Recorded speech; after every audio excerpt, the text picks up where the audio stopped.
اعوذ باللہ من الشیطان الرجیم بسم اللہ الرحمن الرحیم الحمد للہ رب العالمین والصلاة والسلام علی سید الانبیاء والمرسلین وعلی اہل بیتہ الطیبین الطاہرین وصحبہ المنتجبین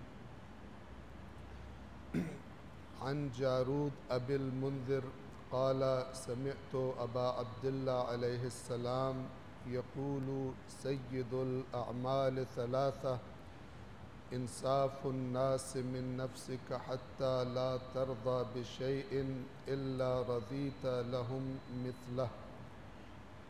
صلوات پڑھیں محمد وآلہ.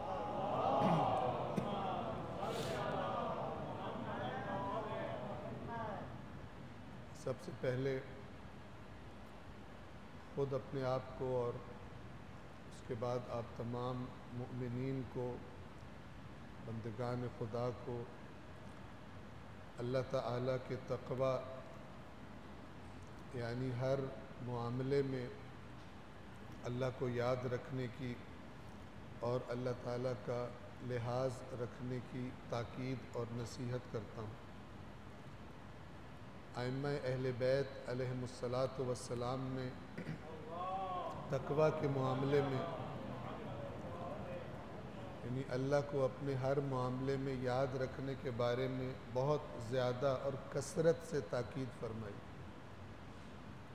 قرآن مجید نے کثرت سے تاکید فرمائی. یہی نماز جمعہ کے بارے میں جو آیات ہیں تو وہاں اللہ تعالیٰ فرماتا ہے فَإِذَا قُضِيَتِ الصَّلَاةُ جب نماز ادا کر لی جائے فَانْتَشِرُوا فِي الْأَرْضِ تو پھر زمین میں نکل جاؤ وَابْتَغُوا مِنْ فَضْلِ اللَّهِ اور اللہ کا فضل تلاش کرو یعنی اپنے رزق حلال کے لیے سعی و کوشش کرو.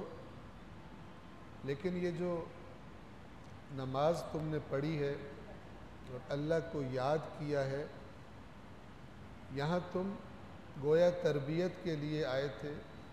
جب اپنی معاش کی تلاش کر رہے ہو تو وہاں پر بھی وَاذْكُرُوا اللَّهَ كَثِيرًا لَعَلَّكُمْ تُفْلِحُونَ. اوپر آپ کر دو. صلوات پڑھیں محمد وآلہ.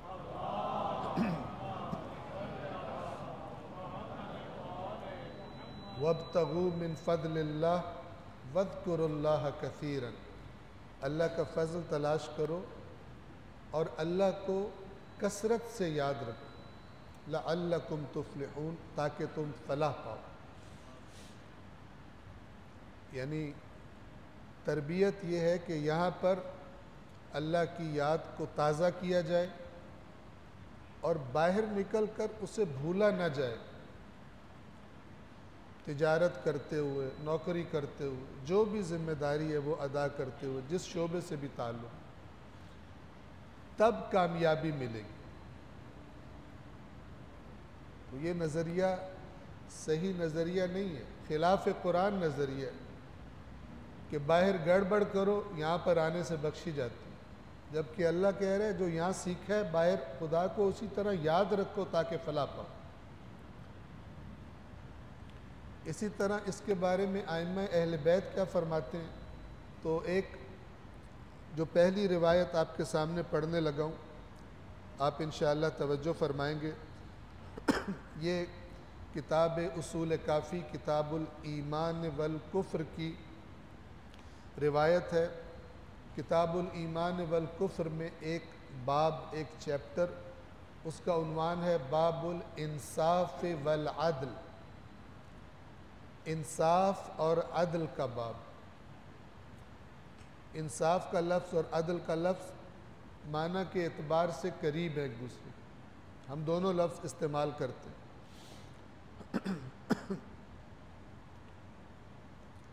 یہ جو عدالت لفظ بولا جاتا ہے، عدالتیں لگتی ہیں تو یہ اسی عدل سے ہے.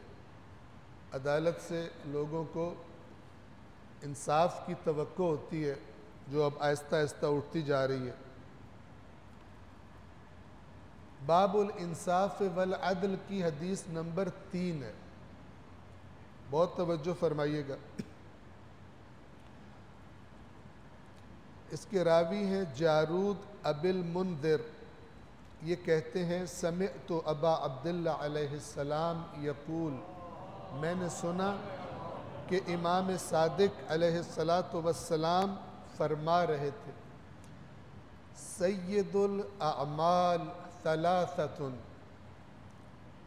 عمل کی جمع اعمال، ہم جو عمل کرتے ہیں مراد اچھے عمل ہیں. اچھے اعمال میں سے سردار، سید عربی زبان میں آل رسول کو نہیں کہا جاتا. عجم سید کا لفظ آل رسول کے لیے استعمال کرتے. عربی میں سید یعنی سردار، لیڈر، بڑا. سید الاعمال، جتنے بھی عمل کیے جاتے ہیں ان کے سردار یعنی ٹاپ پر، جو سب سے اوپر. ثلاثۃ، تین ہیں. اب ان تینوں پہ توجہ فرمائیے. پہلا، انصاف الناس من نفسك حتى لا ترضى بشيء الا رضيت لهم مثله. کہ اپنے نفس سے یعنی ہر انسان اپنے آپ سے لوگوں کے ساتھ انصاف کرے. یعنی اپنے لوگوں کے بارے میں جو رویہ اختیار کرتا ہے، ان کے بارے میں اگر کوئی فیصلہ کرنا ہے کسی کے بارے میں، یہ اعمال کا سردار ہے کہ کسی کے ساتھ غیر عادلانہ رویہ نہ رکھے. پھر اس کی مثال دی، یعنی اس کا ایک سادہ لفظوں میں اس کا طریقہ بتایا، فارمولہ بتایا، اور فرمایا اور وہ اس طرح ہے کہ تو اپنے لیے جس چیز پر راضی نہیں ہوتا اسی چیز کے لیے ان کے لیے بھی راضی نہ ہو. یعنی جو تو اپنے لیے پسند نہیں کرتا کہ تیرے ساتھ کیا جائے، تو لوگوں کا بھی جب معاملہ آئے تو ان کے لیے بھی اس چیز کو ناپسند کر. یہ فارمولہ بتایا. میں پسند نہیں کرتا میری غیر موجودگی میں مجھے ڈسکس کیا جائے. کوئی بھی پسند نہیں کرتا مگر یہ کہ تعریف کی جائے. عیب ڈسکس کیے جائیں چاہے وہ عیب موجود ہو اس میں، اسی کو غیبت کہتے ہیں. تو جب میں اپنے بارے میں پسند نہیں کرتا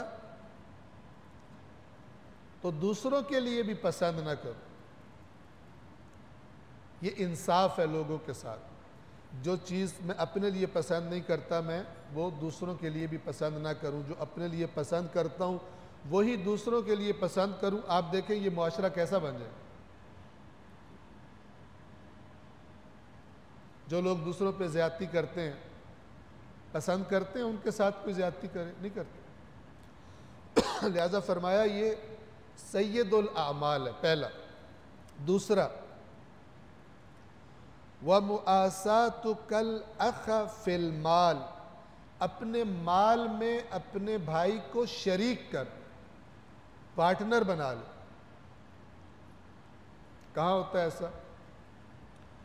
ایک ہوتا ہے کسی کی ہیلپ کر دینا. ایسے ہم بھائی سے مراد مومن بھائی.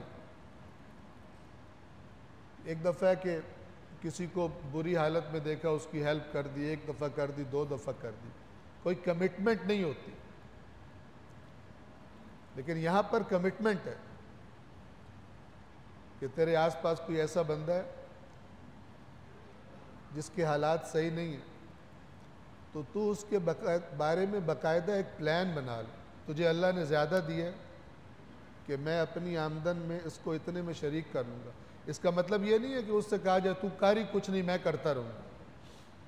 یہ تعلیمات دین کے خلاف ہے. لیکن اگر تجھے کوئی ہنر آتا ہے اس کو وہ ہنر سکھا دے. اگر تجھے کوئی تجارت آتی ہے اس کو تجارت سکھا، وہ اپنے پیروں پہ کھڑا ہو جائے. بعض لوگ کاروباری لوگوں کا نظریہ یہ ہوتا ہے کہ جتنے زیادہ لوگ ہمارے شعبے میں آئیں گے اتنے ہمارا رزق تنگ ہو جائے گا. غلط نظریہ. رازق اللہ ہے. مُؤَاسَاتُكَ الْأَخَ فِي الْمَالِ، اپنے بھائی کو اپنے مال میں شریک کر لے، اس طرح اس کی ہیلپ کر، گویا پارٹنر ہے تیرا. اور تیسرا سید الاعمال میں سے تیسرا عمل وَذِكْرُ اللَّهِ عَلَى كُلِّ حَالٍ، اور ہر حال میں اللہ کو یاد رکھنا. پہلے دو ذرا مشکل ہیں، لوگوں کے ساتھ اپنی طرف سے انصاف کرنا، اپنے نفس سے لوگوں کے ساتھ انصاف کرنا، یعنی ان کے لیے جو چیز اپنے لیے پسند نہیں ان کے لیے پسند نہ کرنا، یہ ذرا مشکل ہے. اپنے مومن بھائی کو اپنے مال میں شریک کر لینا یہ مشکل ہے. یہاں ذہن میں آتا ہے کہ یہ تیسرا والا آسان ہے، ہر حال میں اللہ کو یاد رکھنا. لیکن امام فرماتے ہیں لیس سبحان اللہ والحمد للہ ولا الہ الا اللہ واللہ اکبر فقط. اور یہ جو میں کہہ رہا ہوں اللہ کو ہر حال میں یاد رکھنا، میں یہ نہیں کہہ رہا کہ تم بس زبان سے کہو سبحان اللہ والحمد للہ ولا الہ الا اللہ واللہ اکبر، فقط یہ کہنا زبان سے یہ مراد نہیں ہے. تو پھر کیا مراد ہے؟ وَلَكِنْ إِذَا وَرَدَ عَلَيْكَ شَيْءٌ أَمَرَ اللَّهُ عَزَّ وَجَلَّ بِهِ أَخَذْتَ بِهِ.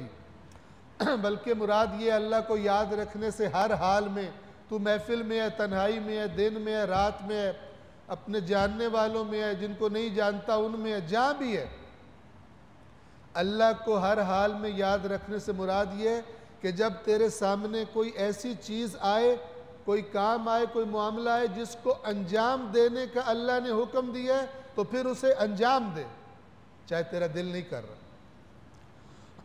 وَإِذَا وَرَدَ عَلَيْكَ شَيْءٌ نَهَى اللَّهُ عَزَّ وَجَلَّ عَنْهُ تَرَكْتَهُ. اور جب تیرے سامنے کوئی ایسا معاملہ ہے جس کے بارے میں اللہ نے کہا نہیں کرنا تو پھر تو اسے چھوڑ دے. یہ سخت ہے، یہ مشکل ہے. ورنہ ہمارے معاشرے میں ایسے لوگ پائے جاتے ہیں جو کوئی غلط کام بھی کر رہے ہوتے ہیں، تسبیح بھی ہاتھ میں ہوتی ہے، تو کہتے ہیں یہ دین ہے، وہ کاروبار ہے، اس کے علاوہ چارہ نہیں. اللہ کے اصل اور حقیقی دین کے احکامات کو اپنے مرضی کی سیٹنگز کر لیں تو ایسا نہیں ہے. پس اعمال کے سردار امام فرما رہے ہیں تین، آپ کے سامنے عرض کرتے ہیں. اور یہ جو اللہ کو ہر حال میں یاد رکھنا، اسی کا نام یہی چیز ہے جس کو تقویٰ کہتے ہیں. یاد رکھنا اور جس سے منع کیا رک جانا، نہ کہ یاد رکھنا اللہ یاد آ گیا ہے لیکن اللہ سے کہا یا اللہ میں بعد میں معافی مانگ لوں گا لیکن ابھی گزارا نہیں ہو رہا اس کے علاوہ، یہ تقویٰ نہیں ہے. نہ یہ یاد آنا یعنی اس کے مطابق عمل کرنا. صلوات پڑھیں محمد وآلہ.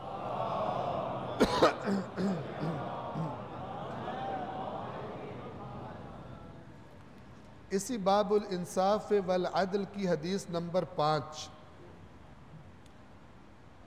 محمد ابن مسلم راوی ہیں، نقل کرتے ہیں امام جعفر صادق علیہ السلام سے قال، امام نے فرمایا ثلاثۃ ہم اقرب الخلق الی اللہ عز وجل یوم القیامت حتی یفرغ من الحساب. قیامت کے دن میدان حشر میں جب اللہ تعالیٰ لوگوں کا حساب کر رہا ہوگا، ہر کوئی اللہ کی بارگاہ میں اپنی فائل لے کے اپنا اعمال نامہ لے کے کھڑا ہوگا کہ حساب دے تو نے کیا کیا ہے، تو اس دن 3 لوگ اللہ کے قریب ترین ہوں گے، اللہ کے سب سے زیادہ قریب 3 طرح کے لوگ ہوں گے. کون ہے وہ؟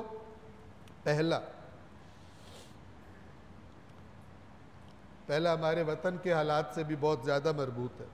رجل، پہلا وہ شخص لم تدعه قدرة في حال غضبه إلى أن يحيف على من تحت يده. پہلا اللہ سے قریب ترین شخص وہ ہوگا کہ جس کی قدرت مند تھا، پاورفل تھا، طاقت اس کے پاس تھی، اور اس کو اپنے کسی زیر دست پر جو اس کے ماتحت ہے، اس کے نیچے ہے، اس پر غضبناک ہوا، اس کی کسی بات پر اس کی کسی حرکت پہ اس قدرت مند کو غصہ آیا، لیکن اس کی قدرت اور طاقت سبب نہیں بنی کہ جس پر اسے غصہ آیا ہے اس پر کوئی ظلم کرے، کوئی زیادتی کرے۔ پاورفل بھی ہے، غصہ بھی چڑھ گیا، لیکن اللہ کا ڈر اتنا ہے کہ اس کی پاور سبب نہیں بن رہی کہ کسی کمزور کے ساتھ جس پر یہ ناراض ہوا ہے اس کے ساتھ کوئی زیادتی کرے۔ فرماتے ہیں یہ بندہ قیامت کے دن یوم حساب اللہ اپنے قریب ترین کھڑا کرے گا۔ اور آپ دیکھیں سورہ صاد ہے قرآن کریم میں، اس میں یہ عدل و انصاف کا معاملہ کیسا ہے؟ جو جس سطح پر ہے، میں ہوں، آپ ہیں، عام انسان ہے، کوئی بڑا معاشرے کا بڑا بااثر انسان ہے، کوئی کسی عدالت کا قاضی ہے، کوئی کسی ادارے کا افسر ہے، سب شامل۔ غور سے سنیے، حضرت داؤد علیہ السلام سے اللہ خطاب فرماتا ہے سورہ صاد میں، اور حضرت داؤد کو اللہ تعالیٰ دھمکی دیتا ہے عذاب کی۔ کس بات پر؟ عظیم الشان نبی ہیں حضرت داؤد، آپ پڑھیں قرآن میں کیسے اللہ نے ذکر کیا، وَاذْكُرْ عَبْدَنَا دَاوُودَ ذَا الْأَيْدِ إِنَّهُ أَوَّابٌ إِنَّا سَخَّرْنَا لَهُ الْجِبَالَ يُسَبِّحْنَ مَعَهُ، پہاڑ ان کے ساتھ تسبیح کرتے تھے، پرندے ان کے ساتھ تسبیح کرتے تھے، وَشَدَدْنَا مُلْكَهُ، ہم نے ان کی سلطنت کو مضبوط بنایا تھا۔ یہ تعریفیں کر کے پھر اللہ دھمکی دے رہے، اتنا تجھے پاورفل بنایا ہے، یا داؤد، اے داؤد، اِنَّا جَعَلْنَاكَ خَلِيفَةً فِي الْأَرْضِ، ہم نے زمین میں تجھے خلیفہ بنایا۔ فَحْكُمْ، تو سب سے بڑی ذمہ داری کیا ہے؟ فَحْكُمْ بَيْنَ النَّاسِ بِالْحَقِّ، تو لوگوں کے درمیان جب فیصلہ کرے تو برحق فیصلہ کرنا۔ وَلَا تَتَّبِعِ الْهَوَىٰ، اپنی خواہش کے پیچھے مت چل پڑنا، تیرا مفاد کیا ہے، دوسری پارٹی تیرے زیادہ قریب ہے۔ مثال کے طور پر ایک پارٹی بہت پاورفل ہے، دوسری پارٹی کمزور ہے، ایک طرف طاقتور لوگ ہیں، دوسری طرف عوام ہے۔ قرآن مجید صرف چومنے کے لیے تھوڑی ہے، یا رٹ لینے کے لیے اور اس کی تعلیمات کو رون دیا جائے جب عمل کا موقع ہے۔ فَحْكُمْ بَيْنَ النَّاسِ بِالْحَقِّ وَلَا تَتَّبِعِ الْهَوَىٰ، اے داؤد لوگوں کے درمیان حق کے ساتھ فیصلہ کرنا اور اپنی خواہش کے پیچھے مت جانا۔ فَيُضِلَّكَ عَن سَبِيلِ اللَّهِ، تیرا میل، تیری خواہش تجھے اللہ کی راہ سے بھٹکا دے گی۔ اور پھر دھمکی ہے، إِنَّ الَّذِينَ يَضِلُّونَ عَن سَبِيلِ اللَّهِ لَهُمْ عَذَابٌ شَدِيدٌ بِمَا نَسُوا يَوْمَ الْحِسَابِ، بے شک وہ لوگ جو اپنی خواہشات کی پیروی میں اللہ کی راہ کو چھوڑ دیتے ہیں، بھٹک جاتے ہیں، ان کے لیے شدید عذاب ہے۔ حضرت داؤد سے کہہ رہا ہے اللہ، ان کے لیے شدید عذاب ہے کیونکہ وہ یوم حساب کو بھول گئے، وہ سمجھ رہے تھے۔ اللہ تعالیٰ بھی استثناء دے دیتا ہے۔ اللہ تعالیٰ نے اپنے رسول کو قرآن میں فرمایا، قُلْ إِنِّي أَخَافُ إِنْ عَصَيْتُ رَبِّي عَذَابَ يَوْمٍ عَظِيمٍ، اے رسول کہہ دیجئے میں ڈرتا ہوں اگر میں رب کی نافرمانی کروں اس عظیم دن کے عذاب سے، یعنی مجھے بھی کوئی ایکسیپشن حاصل نہیں ہے۔ اللہ اپنے رسول نبیوں کے سردار سے کہہ رہا ہے، ریپیٹڈلی قرآن میں یہ آیت آئی ہے، ان کو بتا دیجئے میں بھی نافرمانی کروں میں عذاب سے ڈرتا ہوں، کسی دوسرے کی کوئی مجال ہے کیسے؟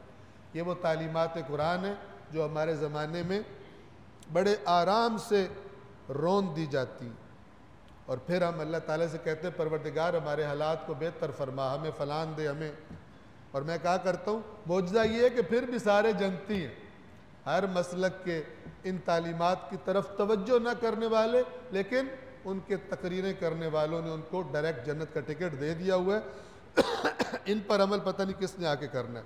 تو قریب ترین امام فرما رہے ہیں اللہ کے قیامت کے دن وہ بندہ ہوگا جب اللہ تعالیٰ حساب لے رہا ہوگا جس کو اس کی قدرت نے اس بات پر نہیں اکسایا کہ وہ کسی مظلوم پر جس پر وہ غضبناک ہے اس پر ظلم کرے۔ دوسرا وَرَجُلٌ مَشَى بَيْنَ اثْنَيْن فَلَمْ يَمِلْ مَعَ أَحَدِهِمَا عَلَى الْآخِرِ بِشَعِيرَةٍ، اور وہ شخص جو دو کے درمیان چل رہا تھا، دو کے درمیان دونوں کا حق اس نے برابر ادا کیا، اور ایک جو کے دانے کے برابر بھی وہ کسی ایک کی طرف زیادہ مائل نہیں ہوا جبکہ دوسرے کا حق ضائع ہو رہا ہو، ایسا نہیں، جو کے دانے کے برابر۔ اللہ اس عدل اور انصاف والے کو قیامت کے دن اپنے قریب ترین کھڑا کرے گا۔ وَرَجُلٌ، اور تیسرا کون؟ وَرَجُلٌ قَالَ بِالْحَقِّ فِي مَا لَهُ وَعَلَيْهِ، اور تیسرا وہ کہ جو ہمیشہ حق بولتا تھا چاہے اس کے حق میں ہو چاہے اس کے نقصان میں۔ اب چراغ لے کے ڈھونڈیں، چراغ لے کے ڈھونڈیں یہ جنہیں اللہ نے اپنے قریب ترین کھڑا کرنا۔ ہمیں دنیا میں خواہش ہوتی ہے نا کسی امیر بندے کو دیکھیں اس کا قرب حاصل کر لیں، کسی پاورفل کو دیکھیں اگر اس کا قرب مل جائے تو موجیں ہی ہو جائیں۔ تو ائمہ اہل بیت فرماتے ہیں قیامت کے دن ہر کوئی چاہے گا نا کہ اللہ تعالیٰ اچھی جگہ پہ کھڑا کرے، تو ان صفات والوں کو اللہ تعالیٰ اپنے قریب ترین بندوں میں کھڑا فرمائے گا۔ صلوات پڑھیں محمد وعلیہ۔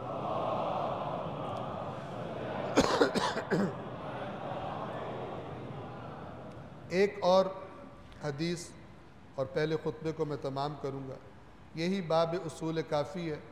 باب الانصاف والعدل سے پہلے ایک باب ہے جس کا عنوان ہے باب تعجیل الخیر، نیک کام میں جلدی کرنا، نیک کام میں تاخیر نہ کرنا۔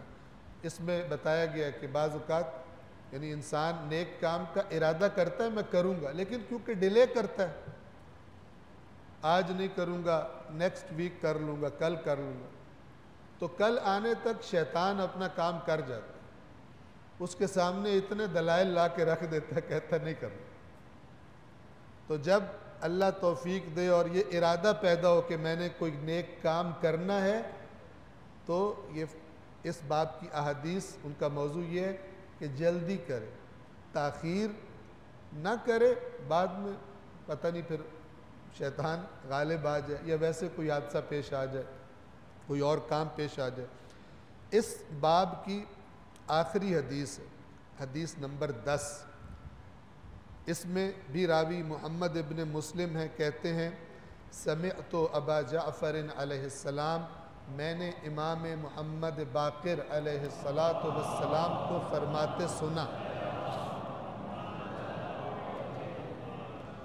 میں نے امام کو فرماتے سنا۔ بہت توجہ فرمائیے گا، سمجھنے والی بات ہے، تصور کرنے والی بات ہے۔ فرمایا ان اللہ ثقل الخیر علی اہل الدنیا، بے شک اللہ نے خیر نیک کام اہل دنیا پر ثقیل کر دی۔ ثقیل یعنی بھاری، بوجھ لگتا ہے۔ مثلا کئی گھنٹے کوئی فلم دیکھنا یہ بوجھ نہیں لگتا، لیکن تھوڑی دیر نماز پڑھنا بوجھ لگتا ہے۔ شاپنگ کرتے وقت لاکھوں لگا دینا یہ بوجھ نہیں لگتا، مزہ آتا ہے، لیکن اللہ کی راہ میں دیتے وقت مثلا بوجھ لگتا ہے، کیلکولیشن زیادہ باریک شروع ہو جاتی ہے، کیا کرنا ہے کیا نہیں کرنا۔ کیوں بھاری کیا ہے؟ فرمایا کَثِقْلِهِ فِي مَوَازِينِهِمْ يَوْمَ الْقِيَامَةِ، یہاں پر خیر اسی طرح بھاری ہے جس طرح اللہ نے قیامت کے دن ان کے اعمال ناموں میں اس کا وزن بھاری رکھا ہے۔ یعنی یہ کام اچھا تھا، مجھے بھاری لگ رہا ہے، دل نہیں کر رہا کرنے کا، لیکن اگر میں کرتا ہوں تو کل قیامت کے دن دیکھوں گا اتنا ہی بھاری ہے میرے نیکیوں کے اعمال نامے میں، اتنا زیادہ اچھا رزلٹ ہے اس کا. یعنی جتنا مجھے اللہ کا پسندیدہ کوئی کام سخت لگتا ہے، وزنی لگتا ہے، ثقیل لگتا ہے، اس کا مطلب ہے اگر کرتا ہوں قیامت کے دن اتنا ہی زیادہ اس کا بینیفٹ اور فائدہ حاصل ہوگا. میرے اعمال نامے میں بھی اتنا ہی اس کا وزن زیادہ ہوگا، میری نجات میں اتنا بھاری ہوگا وہ. وَإِنَّ اللَّهَ عَزَّ وَجَلَّ خَفَّفَ الشَّرَّ عَلَى أَهْلِ الدُّنْيَا كَخِفَّتِهِ فِي مَوَازِينِهِمْ يَوْمَ الْقِيَامَةِ. اور اللہ نے خیر کے مقابلے میں شر کو ہلکا کیا، بندے کو بوجھ نہیں لگتا الٹے سیدھے کام کرنے میں، الٹا انجوائے کرتا ہے. نعوذ باللہ، ایسی طبیعت ہو جاتی ہے. تو جس طرح شر یہاں پر ہلکا ہے، اس کی نجات میں بھی اس کا کوئی کردار ادا نہیں ہوگا، ادھر بھی ہلکا ہوگا، کوئی وزن نہیں ہوگا. اور یہ حدیث اس نے جنم لیا ہے قرآن کی آیات کے شکم سے، اس فرمان میں، جیسے کہ اہل بیت کے فرامین ایسے ہی اللہ کی آیات کی وضاحت میں. سورۃ القارعہ، القارعۃ ما القارعہ وما ادراک ما القارعہ یوم یکون الناس کالفراش المبثوث وتکون الجبال کالعہن المنفوش. وہاں پہ کیا اللہ فرماتا ہے؟ فَأَمَّا مَنْ ثَقُلَتْ مَوَازِينُ. تو وہ شخص جس کے موازین، جس کے اعمال کے وزن بھاری ہوں گے، یہ وہی ہے ثقل الخیر، ثقیل کیا اللہ نے نیک کاموں کو. جس کے موازین بھاری ہوں گے فَهُوَ فِي عِيشَةٍ رَاضِيَةٍ، تو وہ ایسی زندگی میں ہوگا جس سے راضی ہو. وَأَمَّا مَنْ خَفَّتْ مَوَازِينُهُ، اور وہ جس کے موازین خفیف ہوں گے، شر زیادہ ہوگا، جسے وہ انجوائے کیا کرتا تھا، بڑا خیر بھاری سمجھ کے چھوڑ دیتا تھا. وَأَمَّا مَنْ خَفَّتْ مَوَازِينُهُ فَأُمُّهُ ہاویہ، اس کی ماں ہاویہ ہے. یعنی ماں گود میں بٹھاتی ہے نا، ہاویہ اسے گود میں بٹھائے گی، اپنی آغوش میں لے. یہ ایک قسم کی دھمکی ہوتی ہے.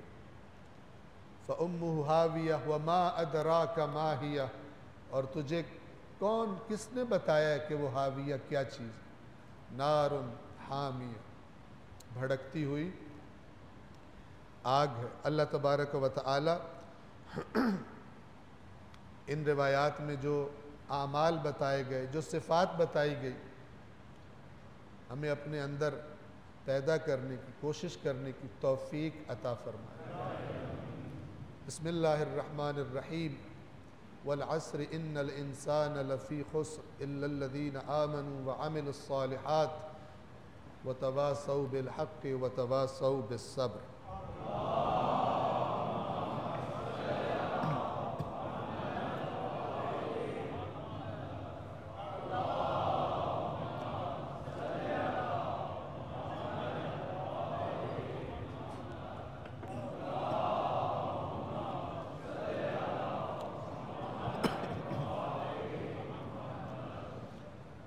اعوذ باللہ من الشیطان الرجیم. بسم اللہ الرحمن الرحیم.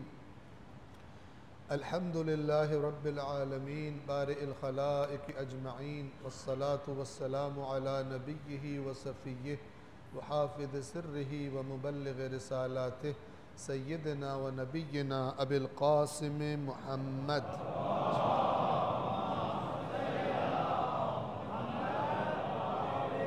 وعلى أمير المؤمنين علي بن أبي طالب وعلى فاطمة الزهراء سيدة النساء العالمين وعلى الحسن والحسين سيدي شباب أهل الجنة وعلي بن الحسين ومحمد بن علي وجعفر بن محمد وموسى بن جعفر وعلي بن موسى ومحمد بن علي وعلي بن محمد والحسن بن علي والخلف القائم المهدي المنتظر صلوات اللہ وسلامہ علیہم اجمعین. اللہم اغفر للمؤمنین والمؤمنات والمسلمین والمسلمات الاحیاء منہم والاموات. تابع بیننا وبینہم بالخیرات إنك مجيب الدعوات إنك على كل شيء قدير. صلوات پڑھیں محمد.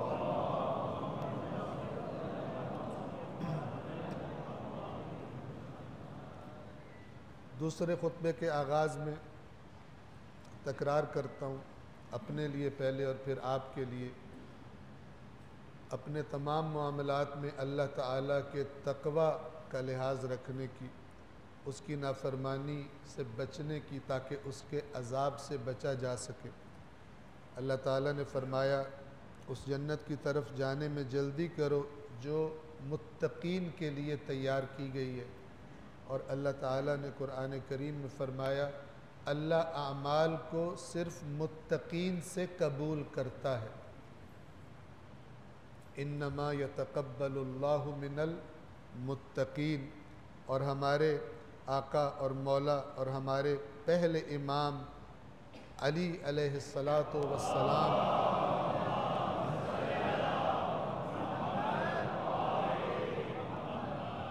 ان کے القابات میں سے بھی ایک لقب امام المتقین.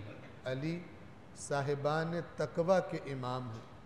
علی اللہ کے فرما برداروں کے امام ہیں. دو مناسبتیں ہیں جن کی طرف اشارہ کرنا چاہوں گا.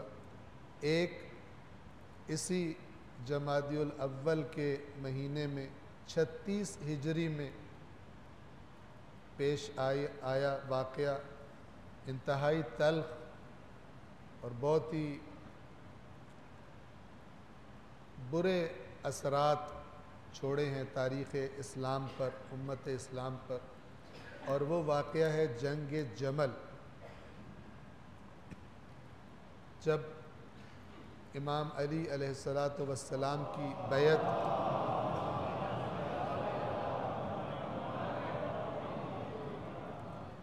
بیعت کر لی گئی تو پھر کچھ افراد نے، اگرچہ وہ پہلے بیعت کر چکے تھے لیکن بعض وجوہات کی بنا پر انہوں نے بیعت توڑ دی اور مسلمانوں کے قانونی اور شرعی حکمران اور خلیفہ اور امام کے خلاف قیام کیا اور کئی ہزار مسلمان اس جنگ میں شہید ہوئے.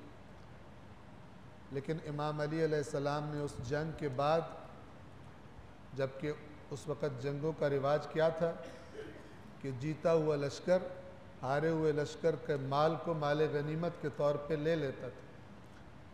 مرد غلام بنا لیے جاتے تھے، قیدی بنا لیے جاتے تھے، عورتیں کنیزیں بنا لی جاتی تھیں.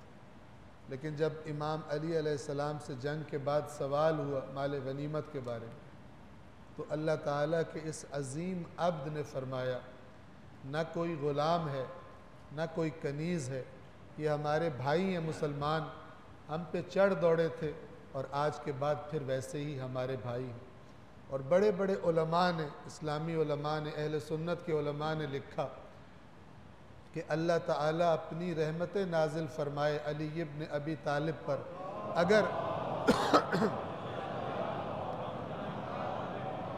اگر ان کی سیرت نہ ہوتی، چونکہ پہلے تو یہ معاملہ پیش نہیں آیا تھا اور بعد میں مسلمان حکمرانوں نے جو حرکتیں کی ہیں جیسے سر کاٹے ہیں حتیٰ آل رسول کے بھی، تو کہا اگر اس ہستی کی سیرت نہ ہوتی تو ہمیں قیامت تک نہ سمجھ آتی، نہ پتہ چلتا کہ جب مسلمانوں کے دو لشکر آپس میں لڑیں تو جیتنے والا ہارنے والے کے ساتھ کیا سلوک کرے. صلوات پڑھیں مولا کی ذات اقدس پر.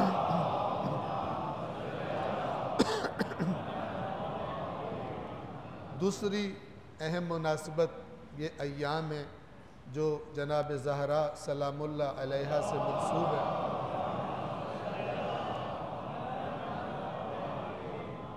تو بی بی کا ایک فرمان، مدینے کے ایک شخص نے اپنی زوجہ کو بی بی کی خدمت میں بھیجا کہ جا بی بی کو میرا سلام کر اور ان سے پوچھ میرا شوہر آپ کے شیعوں میں شامل ہے یا شامل نہیں ہے. سمجھدار تھا، اصل جگہ سے اوکے لینا چاہتا تھا اپنے شیعہ ہونے کی. تو وہ عورت گئی اور بی بی کو سلام پہنچایا اور سوال اپنے شوہر کا دہرایا. تو جناب سیدہ کا جواب اس کے شوہر کے لیے بھی تھا اور قیامت تک کے لیے ہم سب کے لیے تھا۔ بی بی نے فرمایا اپنے شوہر سے کہنا اگر جن کاموں کا ہم اہل بیت حکم دیتے ہیں وہ کرتا ہے اور جن سے روکتے ہیں ان سے رک جاتا ہے تو وہ ہمارا شیعہ ہے، اور اگر ایسا نہیں کرتا تو پھر وہ ہمارا شیعہ نہیں ہے۔ اللہ تبارک و تعالی حقیقی مومن اور حقیقی شیعہ بننے کی، جو اللہ کی نظر میں، اللہ کے رسول کی نظر میں، آل رسول کی نظر میں مومن ہو، شیعہ ہو، وہ بننے کی توفیق عطا فرمائے۔ بسم اللہ الرحمن الرحیم۔ قل هو اللہ احد اللہ الصمد لم یلد ولم یولد ولم یکن له کفوا احد۔ صدق اللہ العلی العظیم۔ والسلام علیکم ورحمۃ اللہ وبرکاتہ۔